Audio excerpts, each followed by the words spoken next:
के कृपा शंकर सिंह 6004 वोट से आगे चल रहे हैं। वहां पर बीजेपी अपनी बढ़त बनाते हुए फिलहाल जो रुझान के नतीजे हमारे पास, जो आंकड़े हमारे पास आ रहे हैं, वहां पर जौनपुर से अपनी बढ़त, जौनपुर पूर्वांचल का क्षेत्र, और देखिए आखिरी 2 चरण में पूर्वांचल की 27 सीटों पर मतदान हुआ था। देखिए मछली शहर से भी हमारे पास जो आंकड़े हैं वो आने शुरू हो गए। बीजेपी के बीपी सरोज 9598 वोट से आगे चल रहे हैं, वहां पर 78 वोट से वहां पर आगे चल रहे हैं लगातार। मछली शहर के अभी हम आंकड़े आपको अभी तो कुछ देर पहले भी हमने आपको वहां के जो रुझान आने शुरू हुए थे वो बताए थे। वहां पर बीजेपी के जो प्रत्याशी हैं वो आगे चल रहे हैं फिलहाल रुझानों में, और कहीं ना कहीं इन्हीं रुझानों का जो असर है वो फाइनल रिजल्ट पर भी पड़ता हुआ दिखाई देगा। संतोष, बिल्कुल आपने कृपा शंकर का जिक्र किया।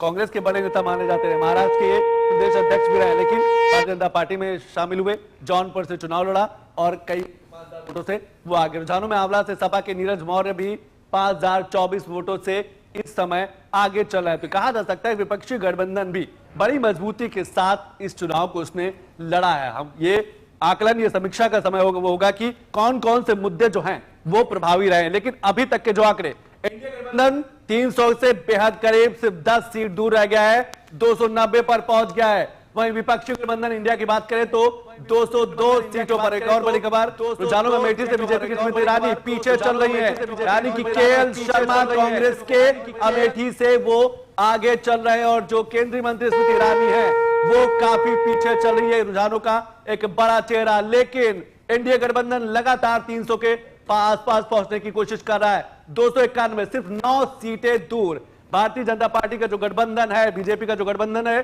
सहयोगी दलों के साथ, एनडीए जो है 300 के आसपास पहुंचता नजर आ रहा है। वहीं पर विपक्षी गठबंधन 204। लगातार हर सीटों के समीकरण, आंकड़े बदलते जा रहे हैं। रुझानों में झांसी से बीजेपी के अनुराग शर्मा 3767 वोटों से आगे चल रहे हैं। दीप्ति, बिल्कुल, देखिए झांसी से भी हमारे पास जो रुझान है वो आने शुरू हो गए। वहां पर बीजेपी के प्रत्याशी अनुराग शर्मा आगे जाते हुए रुझानों में फिलहाल वो दिखाई दे रहे हैं, लेकिन आंकड़े भी जो है वो तेजी के साथ बदल भी रहे हैं और बढ़ते हुए भी दिखाई दे रहे हैं। एनडीए की बात करें, देखिए 292 सीटें हो गई। विपक्षी गठबंधन ने 200 का आंकड़ा, दोहरा शतक लगा दिया, 200 का आंकड़ा जो है वो पार कर लिया। अदर्स की बात की जाए, अन्य दलों की बात की जाए तो 28 सीटें। और झांसी, बुंदेलखंड की बात की जाए तो लगातार जो आंकड़े हैं वो बदलते हुए दिखाई दे रहे हैं। देखिए बुलेट ट्रेन के माध्यम से हम आपको तेजी के साथ बदलते हुए जो आंकड़े हैं वो दिखाने की कोशिश करें। एनडीए 293, विपक्षी गठबंधन 204, और अन्य की बात की जाए तो 28। कुल 543 सीटों पे 525 सीटों के जो रुझान हैं वो सीधे सटीक देने की आपको दूरदर्शन उत्तर प्रदेश का लगातार प्रयास, और लगातार जो बड़ी खबर हमारे पास आ रही है रुझानों से जुड़ी हुई। देखिए बस्ती से सपा के राम प्रसाद चौधरी 10,107 वोट से आगे जाते हुए, सपा के प्रत्याशी इस समय बस्ती में आगे जाते हुए। संतोष, बिल्कुल सही कहा कि इस समय इंडिया गठबंधन 206 पे और इंडिया जो गठबंधन है 292 पे, सिर्फ 8 सीटें 300 से दूर। और रुझानों में बस्ती से सपा के राम प्रसाद चौधरी लगातार 10,707 वोटों से आगे हैं, बढ़त बनाए हुए। रुझानों में मिर्जापुर से एनडीए की अनुप्रिया पटेल 262 वोट से आगे चल रही है। ये दूसरी बार कहा जा सकता है कि मिर्जापुर से वो अपना दल एस के प्रत्याशी के रूप में, उसके बगल में रॉबर्ट्सगंज की बात करें तो ये 2 सीटें बीजेपी के सहयोगी दल के रूप में इन्हें मिली थी, एक तो मिर्जापुर और दूसरा रॉबर्ट्सगंज। लेकिन मिर्जापुर से एनडीए की अनुप्रिया पटेल जो है वो अपना दल एस की जो अध्यक्ष है वो 262 वोटों से आगे चल रही है। वहीं पर इंडिया गठबंधन 206 पर पहुंच चुका है और एनडीए गठबंधन 291 के आसपास पहुंच चुका है। दीप्ति, बिल्कुल संतोष, देखिए बिजनौर से भी आरएलडी प्रत्याशी चंदन चौहान 6,981 वोट से आगे जाते हुए दिखाई दे रहे हैं। आरएलडी ने इस बार बीजेपी के साथ अपना गठबंधन किया। पिछले बार के चुनावों की बात करें 2019 की तो सपा के साथ थी आरएलडी, लेकिन इस बार जयंत चौधरी बीजेपी के साथ शामिल हो गए।